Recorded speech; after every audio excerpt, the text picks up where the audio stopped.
if the bard wasn't a white man from Stratford at all? What if William Shakespeare was actually a Jewish black woman? Yes, quitely outlandish theory that is all being published in a new book by historian Irene Coslet, and it's titled The Real Shakespeare. And in this, Irene argues that Emilia Bassano, a Jewish woman of North African descent, one of the first women to actually publish poetry in the early 1600s, well, she was actually the man we all refer to as Shakespeare. Some of the most beloved works of all time, some of the most famous, Macbeth, Romeo and Juliet, Hamlet. Yes, those were all actually Emilia. That's according to this new theory that's been put forward by Irene. But why exactly was Emilia's name not on the works and Shakespeare's instead? Well, that's all because of the time that this took place, the late 1500s, early 1600s. All of these biases around gender, race, power, well, they pushed Emilia into the shadows and a white man from Stratford into the spotlight.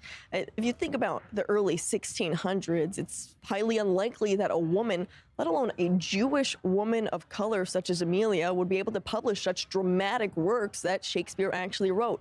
And so that's the new theory that Irene Coslet is putting forward in this book. But as outlandish as it might sound, it's not totally a new theory altogether. For years, many scholars have questioned Shakespeare's authenticity, stating that he was either a pen name, that he was a fraud, that Shakespeare's actually a contribution or a compilation of multiple poets all under one name. And so for years, there has been speculation over the authenticity of Shakespeare, and Emilia Bassano has actually been linked to Shakespeare in the past. Besides her early poetry that was published in the early 1600s, many also believe that she's the Dark Lady of Shakespeare's sonnets. So there is some of this linkage, but for other historians, they say this is too outlandish and that Shakespeare's life has been well documented for years now, and so this is more conspiracy theories and people wanting to try and find exactly how one man could write so many of these works at this time.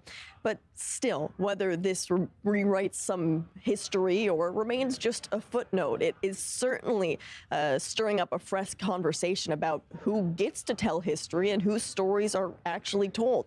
And for any actual true lovers of Shakespeare out there, well, this would certainly be one of his or her biggest plot twists if true.